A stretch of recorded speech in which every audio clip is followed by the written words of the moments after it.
Hello dear students, today we'll start with the second part of the chapter motion. इसके पहले मैं आपको कल जो भी पढ़ाया गया था उसे रिवाइज कराने की कोशिश करूंगा. ठीक है. सबसे पहले हमने मोशन की डेफिनेशन जानी थी कि मोशन क्या होता है. तो इसका एक मतलब होता है कि कोई भी ऑब्जेक्ट अगर अपनी position with respect to time change कर रहा है एक जगह से दूसरी जगह, तो हम ये कह सकते हैं कि वो ऑब्जेक्ट मोशन में है. इसके अलावा और दूसरा जो इसका विपरीत होता है that is object at rest. Rest यानी कि ऑब्जेक्ट आपका अपनी पोजीशन चेंज नहीं कर रहा है विथ रिस्पेक्ट टू टाइम, या फिर इस ऑब्जेक्ट को हम स्टेशनरी ऑब्जेक्ट भी कह सकते हैं. ठीक है. इसके बाद हमने जाना था कि अलग अलग टाइप के मोशन के टाइप्स होते हैं.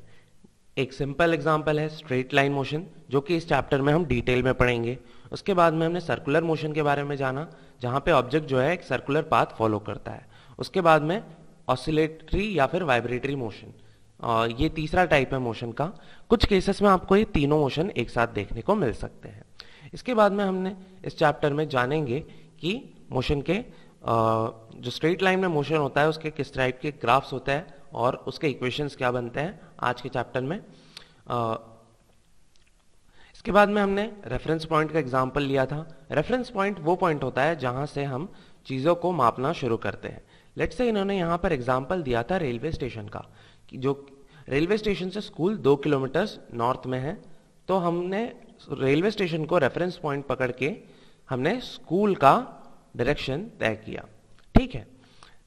नेक्स्ट है, हमने कल पढ़ा था कि स्ट्रेट लाइन में मोशन किस तरीके से होता है. इसके लिए हमने एक एग्जाम्पल लिया था कि अगर हम O से A तक की जर्नी ट्रैवल करते हैं और फिर A से B पर आते हैं और B से फिर C की ओर आते हैं, तो हमारा टोटल डिस्टेंस कितना ट्रैवल हुआ. टोटल डिस्टेंस हमारा ट्रैवल हुआ टोटल 95 किलोमीटर. बट अगर हम ये पूछे कि टोटल डिस्प्लेसमेंट कितना हुआ, टोटल डिस्प्लेसमेंट यानी शॉर्टेस्ट डिस्टेंस इनिशियल पॉइंट और फाइनल पॉइंट के बीच का, उसे कहते हैं हम डिस्प्लेसमेंट. तो डिस्प्लेसमेंट हुआ था सिर्फ और सिर्फ 25 किलोमीटर, और टोटल डिस्प्लेसमेंट हुआ था मेरा डिस्टेंस हुआ था मेरा 95 किलोमीटर. इसके बाद हमने जाना था कि मोशन के यूनिफॉर्म मोशन क्या होता है और नॉन यूनिफॉर्म मोशन क्या होता है. यूनिफॉर्म मोशन यानी कि आपका मोशन जो है वो टाइम के अनुपात, एक टाइम डिफरेंस के अनुपात में सेम डिस्टेंस ट्रैवल कर रहा है. जैसे हमने यहाँ पर एक एग्जांपल लिया कि अगर हमारी जर्नी 9:15 को शुरू हुई तो 9:30 यानी 15 मिनट में हमने 10 मीटर कवर किए. 9:45 यानी नेक्स्ट 15 मिनट्स में टोटल डिस्टेंस हुआ 20 मीटर्स. उसके बाद में हम आप देख सकते हैं कि सारा डिफरेंस जो भी है ये 10 मीटर का है हर 15 मिनट में. लेकिन अगर हम यहां पर देखेंगे दूसरे ऑब्जेक्ट बी के ट्रैवलिंग का ट्रैवल की हिस्ट्री, तो हमें पता चलेगा कि ये ऑब्जेक्ट हर 15 मिनट में डिफरेंट इंटरवल्स ट्रैवल कर रहा है, सेम इंटरवल्स में ट्रैवल नहीं कर रहा है. यानी इसकी स्पीड जो है वो वेरी कर रही है विथ रिस्पेक्ट टू टाइम. तो आज हम जानेंगे कि स्पीड क्या होता है. सबसे पहले अगर हमको एवरेज स्पीड कैलकुलेट करनी है, इसके पहले हम जानेंगे कि स्पीड क्या होती है.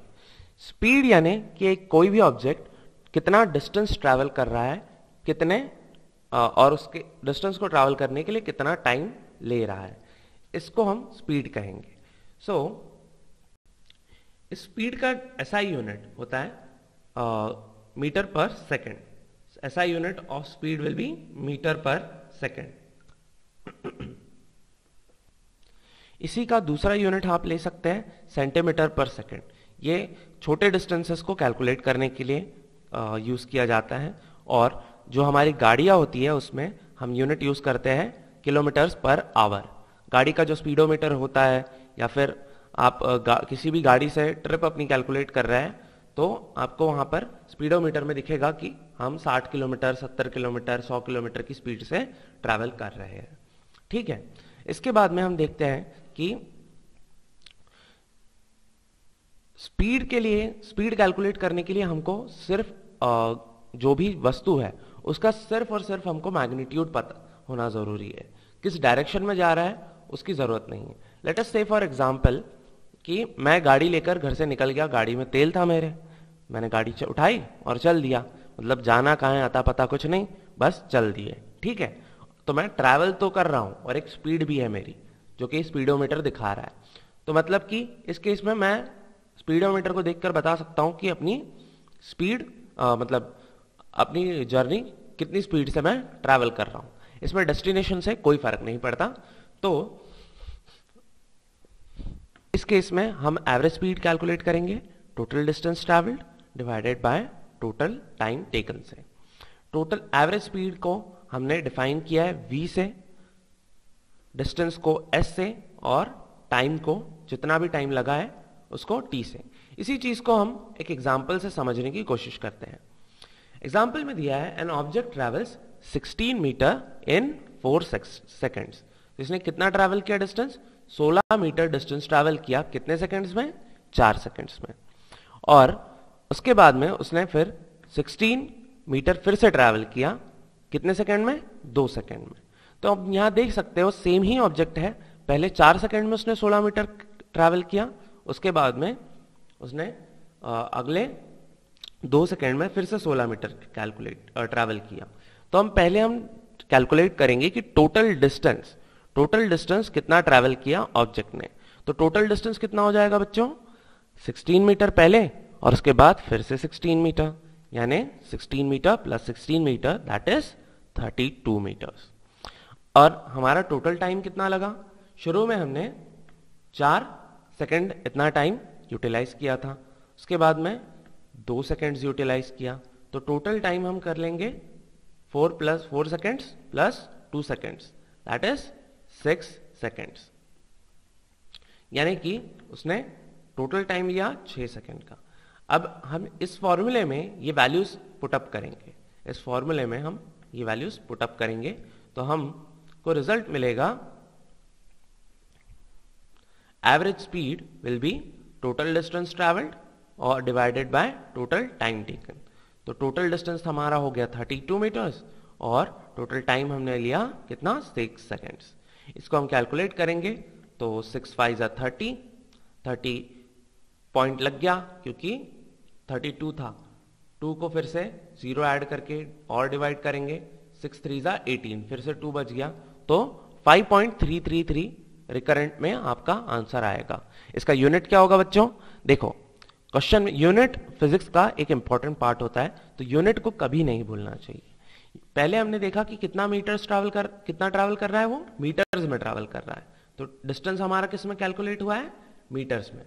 तो यहां पर ऊपर में आप मीटर्स लिख दीजिए और नीचे में टाइम कितने में यूज हुआ है हमारा? सेकंड्स में यूज हुआ है, तो डिवाइडेड बाय सेकंड्स, तो आखिरी में आ जाएगा मीटर पर सेकंड।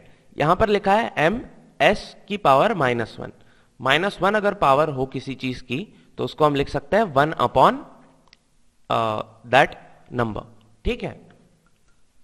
सो हमारे ऑब्जेक्ट की एवरेज स्पीड निकल आई 5.33 मीटर पर सेकेंड। ओके, सो अभी तक हमने स्पीड के बारे में पढ़ा था।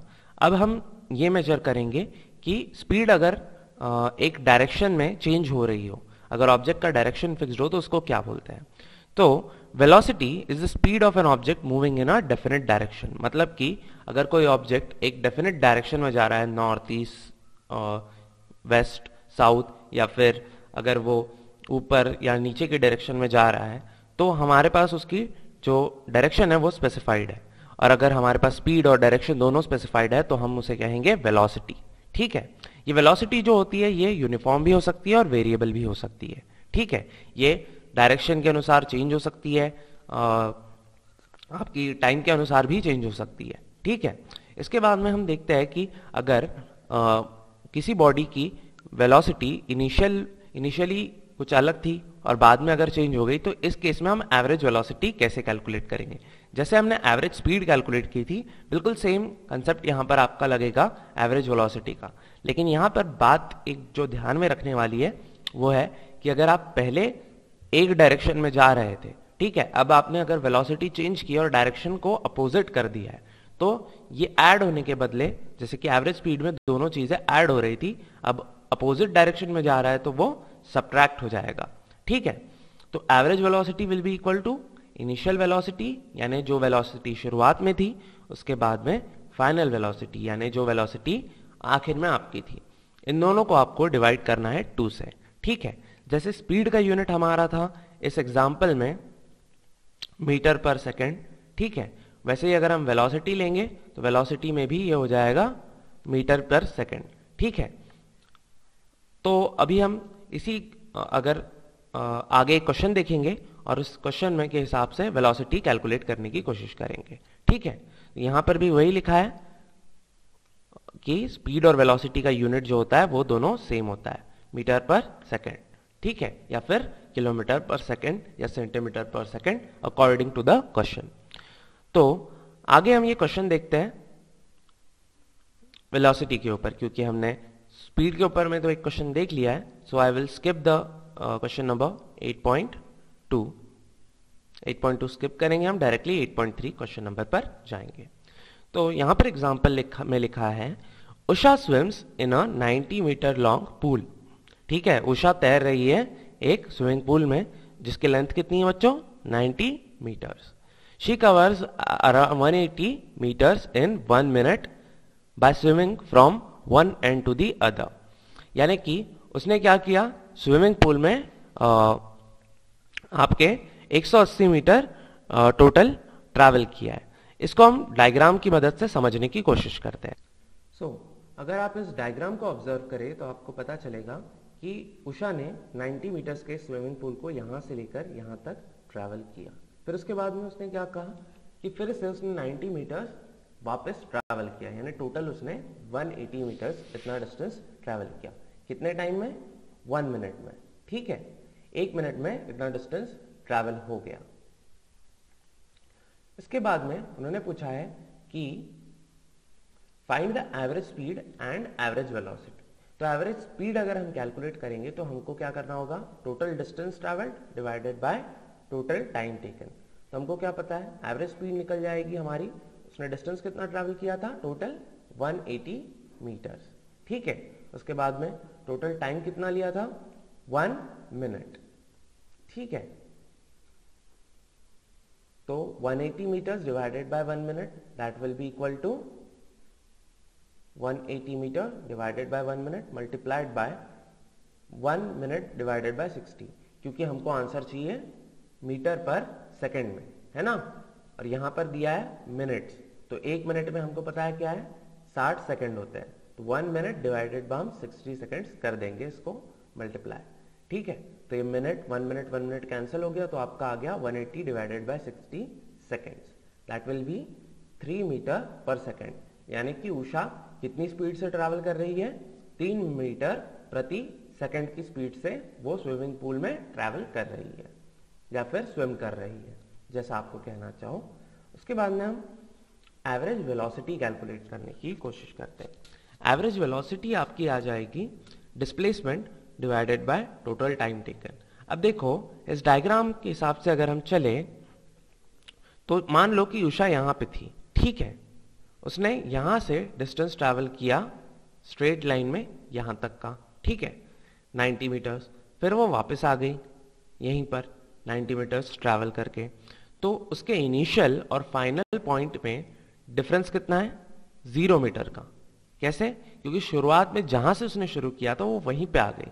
तो टोटल डिस्प्लेसमेंट हमारा कितना हो गया, 0 मीटर्स। ठीक है, उसको हम डिवाइड कर देंगे टोटल टाइम से। कितना टाइम लिया उसने, 1 मिनट यानी कि 60 सेकेंड।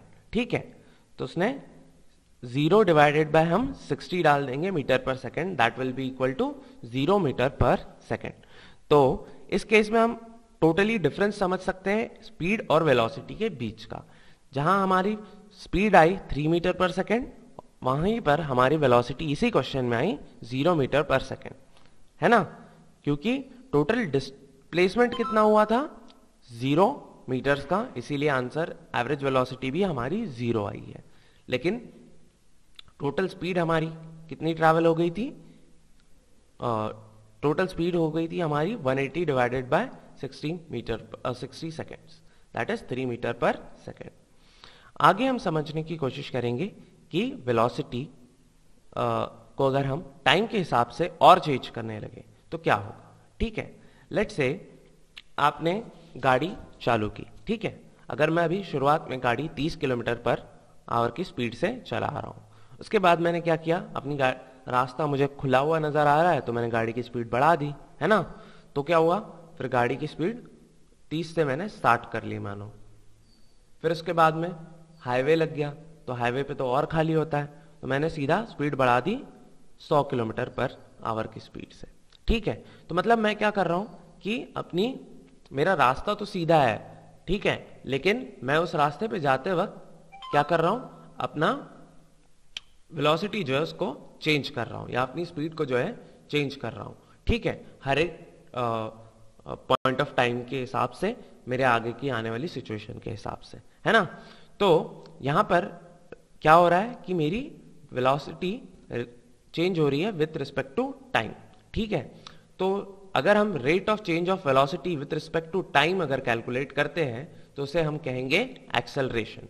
ठीक है, इसीलिए हमारे गाड़ी का जो बाइक में एक्सेलरोमीटर होता है और कार में एक्सेल करने के लिए, एक्सेलरेट करने के लिए एक पेडल होता है। ठीक है, एक्सेलरेशन पेडल। तो हम क्या कह सकते हैं, एक्सेलरेशन क्या हो रहा है आपका, चेंज इन वेलोसिटी, यानी कि वेलोसिटी आपकी बदल रही है और कितने टाइम में बदल रही है, उस वेलोसिटी को बदलने के लिए जो टाइम लगा वो है आपका एक्सेलरेशन की वैल्यू। ठीक है, तो अब हम फॉर्मूला की मदद से एक्सेलरेशन को समझने की कोशिश करेंगे। लेट्स से कोई ऑब्जेक्ट है जिसकी इनिशियल वेलोसिटी थी u, ठीक है, उसने अब फाइनली वेलोसिटी अटेन कर ली v। ठीक है, और इस फाइनल वेलोसिटी को अटेन करने के लिए उसको टाइम लगा t। तो हम एक्सेलरेशन को इस तरीके से कैलकुलेट कर सकते हैं, that is acceleration, that is a will be equal to v minus u, यानी कि फाइनली हमारी कितनी वेलोसिटी हुई गई, शुरू में हमारी कितनी वेलोसिटी थी, डिवाइडेड बाय उसको इनिशियल और फाइनल के बीच में आने के लिए समय कितना लगा। ठीक है, तो यहां पर v minus u by t आपका हो जाएगा। अब इसका यूनिट क्या होगा बच्चों, देखो, क्योंकि v और u दोनों कैसे हैं, ये दोनों वेलोसिटी है ना, तो ये दोनों वेलोसिटी है, तो इनकी यूनिट्स भी आपस में सब्ट्रैक्ट होंगे, यानी कि एक सिंगल यूनिट बनेगा। ठीक है, तो वेलोसिटी का यूनिट हमने लेट अस से कंसिडर किया मीटर पर सेकेंड, और टाइम का क्या होगा बच्चों, टाइम का यूनिट होगा लेट से सेकेंड्स। तो हमारा एसआई यूनिट क्या बन जाएगा एक्सेलरेशन का, metre per second divided by second, that is metre per second square, या फिर ms की पावर -2। ठीक है, अब जिस तरीके से हमने स्पीड के लिए देखा था या वेलोसिटी के लिए देखा था कि हमारी यूनिफॉर्म हो सकती है या फिर नॉन यूनिफॉर्म हो सकती है, वैसे ही एक्सेलरेशन में भी आपका यूनिफॉर्मली एक्सेलरेटेड मोशन हो सकता है या फिर नॉन यूनिफॉर्म एक्सेलरेटेड मोशन हो सकता है। ठीक है, सो लेट अस से कि अभी हम इनके एग्जाम्पल लेकर देखते हैं कि क्या होगा। इससे पहले एक बात और समझनी होगी हमको कि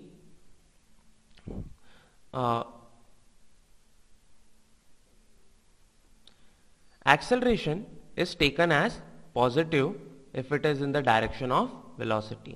अगर acceleration आपका velocity की डायरेक्शन में है तो उसको हमको पॉजिटिव लेना होगा, लेकिन अगर acceleration हमारा नेगेटिव साइड में है तो उसको हम वेलोसिटी की नेगेटिव डायरेक्शन में या अपोजिट डायरेक्शन में है तो उसे नेगेटिव लेना पड़ेगा। ऐसा क्यों बच्चों, लेट्स जस्ट से कि मैं गाड़ी चला रहा हूँ, हमारे इस चैप्टर में सबसे इंपॉर्टेंट एग्जांपल गाड़ी चलाना ही है। ठीक है, तो अगर हम गाड़ी चला रहे हैं और एक्सेलरेट कर रहे हैं, ठीक है, तो मैं एक्सेलरेट करके धीरे धीरे इनिशियल वेलोसिटी से फाइनल वेलोसिटी की तरफ बढ़ रहा हूँ, है ना। लेकिन लेट्स जस्ट से कि फाइनली अब मैंने, मेरी इनिशियल वेलोसिटी 60 किलोमीटर पर सेकेंड है, अब मुझे गाड़ी रोकनी है, तो मैं क्या करूंगा, ब्रेक लगाऊंगा।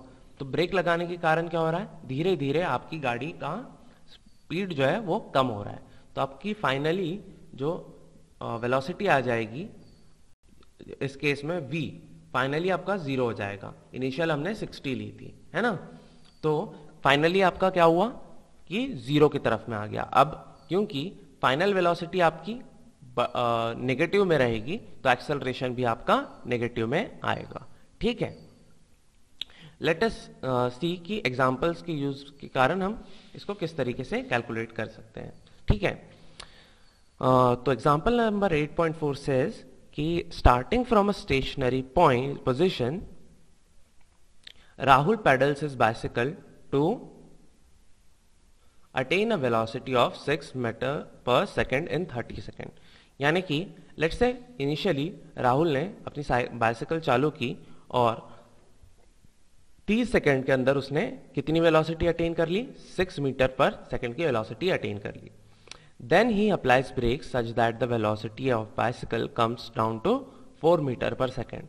उसके बाद उसने क्या किया, उस बाइसिकल का ब्रेक दबा दिया और वेलोसिटी क्या हो गई आपकी, कम हो गई। कितनी कम हो गई, 2 मीटर पर सेकेंड से कम हो गई। ठीक है, इन द नेक्स्ट 5 सेकेंड्स।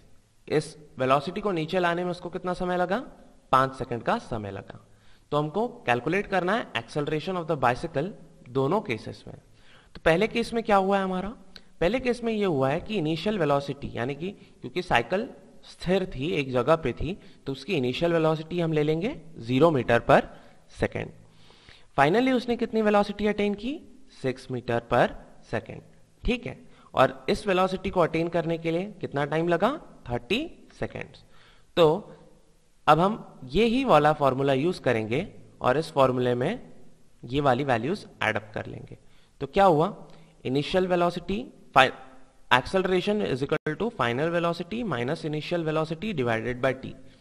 तो फाइनल वेलोसिटी है हमारा 6 मीटर पर सेकेंड और इनिशियल था 0 मीटर पर सेकेंड। तो 6 minus 0 divided by 30 that will be equal to 0.2 metre per second. इसके बाद में हमने सेकेंड केस लिया। सेकेंड केस में क्या हुआ कि राहुल ने अपनी बाइसिकल को स्लो कर दिया। ठीक है, राहुल ने अपनी बाइसिकल को स्लो कर दिया। तो स्लो करने के बाद में फाइनल वेलोसिटी कितनी आई हमारी, 4 मीटर पर सेकेंड, और इनिशियली हमारी वेलोसिटी कितनी थी, 6 मीटर पर सेकेंड। तो यहां पर हम लेंगे 4 metre per second minus 6 metre per second divided by 5 that will be equal to तुम्हारा minus 0.4 metre per second square. ठीक है, तो the acceleration of the bicycle in the first case is 0.2 metre per second और दूसरे case में हमारा आया acceleration minus 0.4 metre per second square. ये माइनस में क्यों आया सेकेंड टर्म, ये माइनस में इसीलिए आया क्योंकि हम एक्सेलरेशन बढ़ा नहीं रहे थे, उसके अपोजिट डायरेक्शन में लेकर जा रहे थे, ब्रेक मार रहे थे, यानी कि स्पीड को कम कर रहे थे। तो आज हमने क्या क्या पढ़ा बच्चों, आज हमने पढ़ा कि वेलोसिटी क्या होती है, एक्सेलरेशन क्या होता है, इसके बाद में हमने दोनों के बीच में डिफरेंस जाना कि वेलोसिटी में आपको डायरेक्शन भी पता होती है, स्पीड में आपको डायरेक्शन से कोई मतलब नहीं होता। ठीक है, इसके अलावा हमने आज जो है अलग अलग क्वेश्चंस भी सॉल्व किए। ठीक है, okay, I hope you enjoyed it, have a nice day.